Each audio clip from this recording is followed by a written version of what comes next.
American Yiddish speakers introduced Yiddish words into their communication to non-Jews. American Jews still use Yiddishisms like I need that, like I need a hole in the head, and money shmoney. A professor can be a shlemiel, a doctor a klutz, a lawyer a bolvan.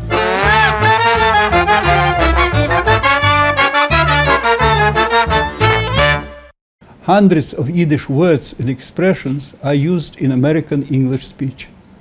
The online Jewish English lexicon counts over 1,400 such words. They are both cultural referents and stylistic devices, and became to such an extent natural for all Americans that even many Jews today cannot identify the Yiddish source of such words. Evidently, for this reason, the authors of the vast new comprehensive Yiddish-English dictionary of over 50,000 entries that strives to find a Yiddish equivalent to every English lexeme introduced in its English word list a lot of such words: chutzpah, klutz, oy vey, schlep, schlimazel, schmutz, schnorrer, shtick, etc., which do not even need translation into Yiddish, as they have identical sound and meaning both in English and Yiddish. Yiddish culinary terms, bagel, kasha, borscht, religious terminology, bar mitzvah, kosher, Talmud, belong to the same category. On the other hand, some words in this list of words of Yiddish origin acquired new meanings in American English.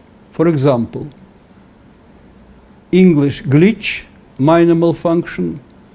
In Yiddish it means slippery ground. English spiel, long winding speech. In Yiddish it means game, match, performance. How these words got common currency in American speech? 100 years ago, Yiddish was the native language of most American Jews.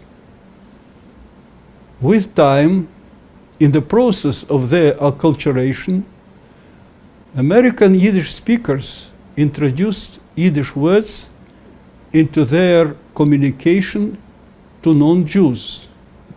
And these words took on a non-Jewish life in American popular culture. The very notion of the United States of America as a melting pot was coined by the Jewish writer Israel Zangwill. Elements of Jewish vernacular were widely spread via Hollywood films, TV productions, especially in humoristic sketches. While Jews constitute just 2% of the USA population, they make up to 80% of all American comedians. Yiddish loanwords were introduced first to American slang, then in the course of time, they gained wide currency in the American vernacular. They add expressivity to everyday speech as exotic elements, especially by their unusual sound combinations, shl, shm, and shin. Two American linguists, Sarah Benin-Benor and Stephen Cohen, made an online survey on the use of Yiddishisms by American Jews and non-Jews. 3, 4, and even 5 generations after their Yiddish-speaking ancestors immigrated to the United States, some Ashkenazic American Jews, hailing from Central and Eastern Europe, still use Yiddishisms like I need that, like I need a hole in the head, and money shmoney, says Dr. Benor. Among non-Jewish respondents to the survey, the strongest predictors for the frequency of use of Jewish expressions were having Jewish friends or colleagues, having or having been in a long-term relationship with a Jew. Some Yiddish words and phrases retain Jewish associations. Mazel tov, mensch, I don't know from that. Others have simply crossed over to American English. These include enough already, a direct translation of Yiddish genug schön, the mocking constructions fancy schmancy, klutz for a clumsy person. The verb to schmooze is generally used in English with a cynical edge to mean to chat up, to network, whereas in Yiddish it simply means to converse. Another curious finding: non-Jews who identified as gay, lesbian, or bisexual were more likely than heterosexual non-Jews to use Yiddish words. Even when the data were adjusted for those who had lived in New York or had Jewish friends, the pattern held true. How to explain it? Benor and Cohen's best guess is the element of theatricality and stylization in gay male culture. Leo Rosten's bestseller book, The Joys of Yiddish, and its updated edition, The New Joys of Yiddish, are classical, popular collections of the treasures of American Yiddishisms. They are full of jokes, witticisms, and anecdotes on the subject. At the same time, Rosten, in a humorous way, ably demonstrates semantic features of Yiddishisms and their subtle distinctions. He explains the difference among various types of unlucky or unfortunate persons in the following way. Schlemiel is a man who is always spilling the soup down the neck of a schlemazel. Or, to make a triple distinction, the schlemiel trips and knocks down the schlemazel, and the nebech repairs the schlemazel's glasses.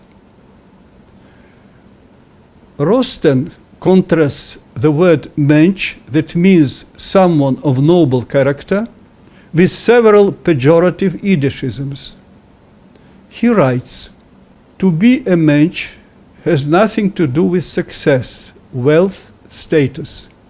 A judge can be a zlob, a millionaire, a mamzer. A professor can be a schlemiel, a doctor a klutz, a lawyer a bolvan. The key to being a real mensch is nothing less than character, rectitude, dignity, a sense of what is right, responsible, decorous. Many a poor man, many an ignorant man is a mensch. Nowadays, with the global spread of patterns of American culture, the use of Yiddishisms is on the rise around the world. However, the difficulty of their adequate translation from American English into other languages seems to be considerable. Woody Allen, as a writer, director, and actor, is considered to be one of the most influential broadcasters of Yiddishisms, along with comedians such as Larry David, Jerry Seinfeld, and Lenny Bruce. He often refers to his Ashkenazi origin in his films in a self-derisive way. His dialogues are interspersed with Yiddishisms, a feature which offers a serious challenge to translators, especially for the dubbed versions of his films. For example, words with the onset shm, like schmooze, schmuck, in American English associated with ironic connotations, often disappear in these dubbed versions. The famous Dictionary of Historical Slang by Eric Partridge registered the first use of Yiddishisms: gonef, goy, shikse, schnorrer, schlemiel, schlemazel, tonosh, and some others in English starting from the end of the 19th century. Since that time, Yiddishisms got wide currency in English.